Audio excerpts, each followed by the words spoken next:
राधे राधे मेरी YouTube family, अनीताज kitchen में आपका स्वागत है। आज मैं आपके साथ एक नए तरह की खस्ता मटरी की रेसिपी शेयर कर रही हूँ, जो बहुत अलग और नए अंदाज में बनाई है। परतदार खस्ता मटरी, जिसे मैंने बनाया है मूंग दाल और मेथी के साथ। इसे आप सफ़र के लिए भी बनाकर लेके जा सकते हैं, टी टाइम स्नैक्स के रूप में भी खा सकते हैं, या इस समय होली का मौसम है तब भी आप बनाकर स्टोर कर सकते हैं। ये खस्ता कुरकुरी मटरी आप जिसे भी खिलाएंगे आपकी तारीफ जरूर करेगा। बहुत ही ज़्यादा टेस्टी है। सो प्लीज़ वीडियो को पूरा ज़रूर देखिएगा और पसंद आए तो इसे लाइक शेयर और सब्सक्राइब जरूर करिएगा। तो चलिए शुरू करते हैं। इसे बनाने के लिए मैंने ली है मूंग दाल, जिसे मैंने 2-3 बार साफ पानी से धोकर पानी में भिगोकर रख दिया था।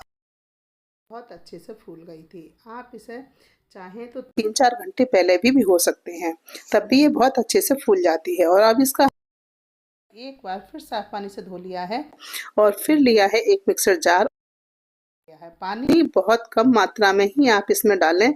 अगर बिना पानी के भी आप इसे पीसते हैं तो भी बहुत अच्छा है। तो मैंने बिल्कुल पानी निकाल दिया था, उसके बाद इसको पीस लिया। बहुत आसानी के साथ बिल्कुल फाइन पेस्ट आपको बना लेना है। और उसके बाद हम इसे निकाल लेते हैं एक बाउल में या परात में, जिसमें भी आपको आटा लगाना हो आप डायरेक्ट उसमें ही इसे निकाल लें। मूंग दाल आपको उतनी भिगोनी है जितनी क्वांटिटी में आपको मटरी में इसे डालना है, कम या ज़्यादा। मैंने लगभग 100 ग्राम मूंग दाल को पानी में भिगोया है और इसको पीसा है। अब मैंने इसे निकाल लिया है एक परात में और आप देखिए बिल्कुल स्मूथ, बहुत बढ़िया फाइन पेस्ट बनाया है। अब हम इसमें डालेंगे स्वाद के अनुसार नमक, और इसमें अभी हमें आटा भी डालना है, इसलिए मैंने नमक थोड़ा ज़्यादा डाला है। डाली है बारीक कटी हुई हरी मेथी, आप कसूरी मेथी का भी इस्तेमाल यहाँ पर कर सकते हैं। आधा चम्मच जितनी अजवाइन डाली है। अब हम इसमें डालेंगे आटा।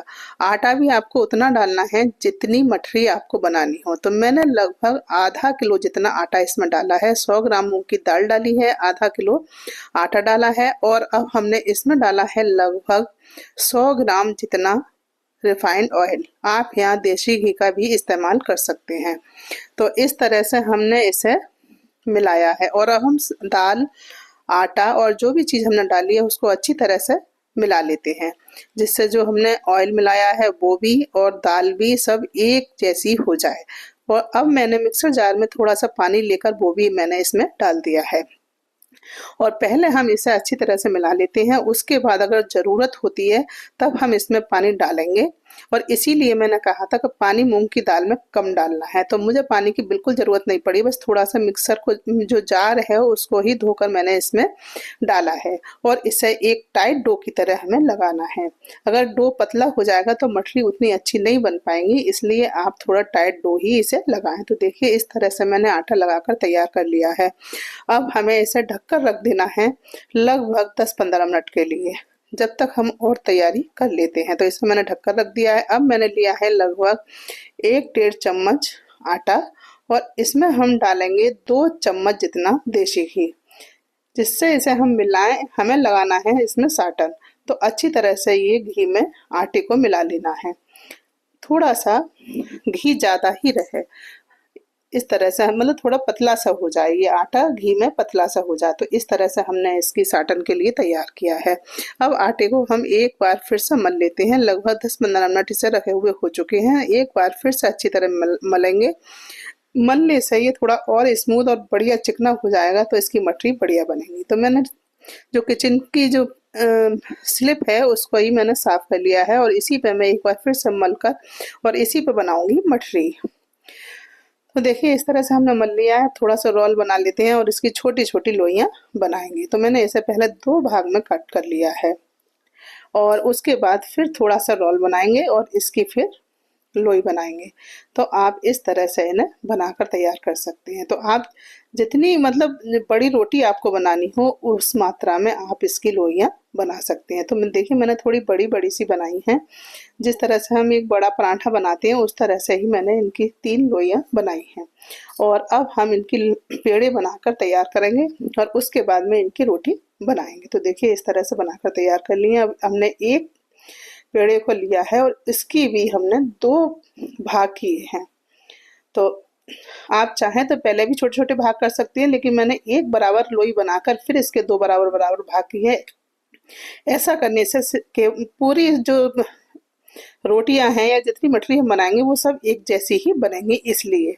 तो देखिए एक रोटी मैंने इस तरह से बेल ली है, थोड़ी सी मोटी रखी है, और देखिए जिस तरह पराठा होता है उसी तरह से थोड़ी सी मोटी रखी है। अब इसी तरह से हम दूसरी रोटी भी बना लेंगे।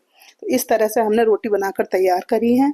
अब हम इस पर लगाएंगे साटन, जो मतलब हमने आटा और घी का घोल बनाकर रखा है, उसको पूरी रोटी पर अच्छी तरह से हमें इसे फैला देना है। इस तरह से थोड़ा सा टाइम लगेगा बनाने में, लेकिन ये इतनी बढ़िया बनती हैं और इतनी हेल्दी होती हैं कि हर खाने वाले को पसंद आएंगे। सभी कहेंगे ये बहुत अच्छी बनी है। तो आप इसे इस तरह से दूसरी रोटी इसके ऊपर फैला दें, और थोड़ा सा मैंने घी नीचे लगाया है जिससे ये चिपके नहीं। और उसके बाद फिर इसे हम थोड़ा सा बेल लेते हैं, जिससे इसकी जो लेयर है थोड़ी पतली हो जाएगी। तो इस तरह से हमने इसे बेला है, थोड़ा सा बड़ा कर लेंगे, बहुत ज़्यादा नहीं। और फिर से इसके ऊपर एक बार घी और आटे की लेयर लगा देंगे, और फिर इस तरह से हमें इसे मोड़ना है। एक बार इस तरह फोल्ड करेंगे, फिर दूसरी साइड से इसके ऊपर फोल्ड कर देंगे इस तरह से। तो और इसके बाद हल्का सा हम इसे और बेलेंगे, जिससे ये जो है अच्छी तरह से चिपक भी जाएगा और बहुत थोड़ा पतला भी हो जाएगा। बहुत बढ़िया इसकी लेयर पतली पतली बनकर आएंगी। तो आप जितनी मतलब आपको बड़ी या जितनी पतली ये बनानी हो मठरी बड़ी बड़ी, उसी हिसाब से आपको इसकी रोटी तैयार करनी है और उसी हिसाब से इसे फोल्ड करना है। अब उसके बाद मैंने इसमें कट लगाए हैं 1-1 सेंटीमीटर के। आपको जितनी मोटी लेयर में या जितनी मोटी आपको मठरी काटनी हो उस हिसाब से आप इसे फोल्ड करें और उसी हिसाब से आप इन्हें काटें। तो मैंने इसे 1-1 सेंटीमीटर की दूरी पर कट लगाया है और इस तरह से काट कर तैयार कर लिया है। तो ये मठरी अब तलने के लिए तैयार है। उधर मैंने गैस पर कढ़ाई रख रखी है और उसमें रिफाइंड डाल रखा है। तो देखिए इस तरह से हमने मठरी ये तैयार कर ली है। आप इसी तरह से और भी जितनी मठरी आपको बनानी है पहले आप तैयार कर कर रख भी सकते हैं, या हाल के हाल इन्हें तल भी सकते हैं। तो देखिए मैंने ऑयल का टेम्परेचर देखने के लिए थोड़ा सा टुकड़ा इसमें डालकर देखा, और बिल्कुल परफेक्ट जिस तरह का टेम्परेचर हमें तेल का चाहिए उसी तरह का है। तो इस तरह से हमने इसमें मठरियाँ डाल दी हैं, मतलब मठरी डालते ही एकदम से ऊपर नहीं आनी चाहिए, धीरे धीरे ऊपर आए, ऐसा टेम्परेचर तेल का हमें चाहिए। बहुत तेज़ गर्म तेल में हमें मठरियाँ नहीं डालनी है, मीडियम तेज़ गर्म आँच में या तेल में ही हमें इन्हें सेकना है। तो देखिए इस तरह धीरे धीरे हम इन्हें सेकेंगे और लगभग 3-4 मिनट का समय लगेगा एक बैच तैयार करने में। तो देखिए इधर मठरी भी बन रही है और साथ के साथ मैं दूसरा जो बैच है वो भी बनाकर तैयार कर रही हूँ। तो इस तरह बनाने से थोड़ा समय की बचत हो जाती है और काम जल्दी से निपट जाता है।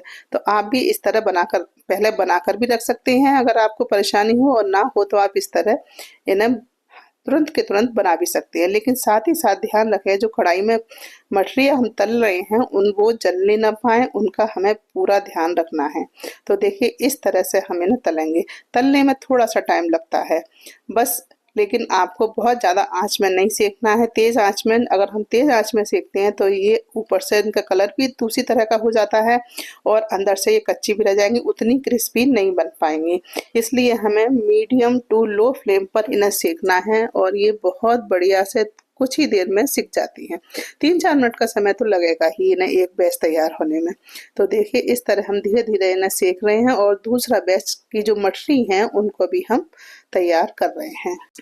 और देखिए जब कढ़ाई में हम शुरू में मठरी डालेंगे तो एकदम से इन्हें पलटेंगे नहीं, धीरे धीरे जब थोड़ी सी ऊपर आ जाएंगे उसके बाद पलटेंगे और फिर इन्हें अलटते पलटते बढ़िया कलर आने तक सेकेंगे और उसके बाद हम निकाल लेंगे। तो देखिए कितना बढ़िया कलर आया है, बहुत बढ़िया। और इनके लच्छे भी कितने अच्छे आए हैं, बिल्कुल खुल गई हैं अंदर से, बहुत करारी, बहुत बढ़िया मठरी बनकर तैयार हुई है। तो देखिए एक बैच हो गया तैयार और हम दूसरे बैच की इसमें डाल देंगे। तो इसी तरह से हम जितनी भी मठरी बनाएं उसी प्रकार से बनाते हुए तैयार कर लेंगे सारी मठरियाँ।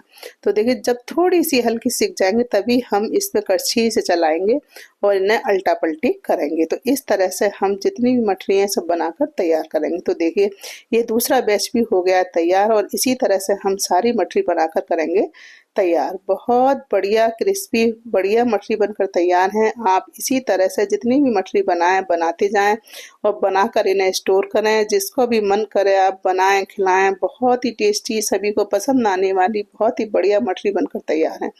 एकदम लच्छे अंदर तक खुले खुले, बहुत बढ़िया मछली, बहुत ही हेल्दी है। तो आप इन्हें इसी तरह से एक बार ज़रूर ट्राई करें, आपको अब ये बहुत ज़्यादा पसंद आएंगी। तो आप बनाएं खाएं एंजॉय करें। और वीडियो अगर पसंद आई हो तो इसे लाइक शेयर और सब्सक्राइब करना बिल्कुल ना भूलें। अगली बार फिर मिलते हैं एक नई वीडियो में नई रेसिपी के साथ। तब तक के लिए जय श्री राधे।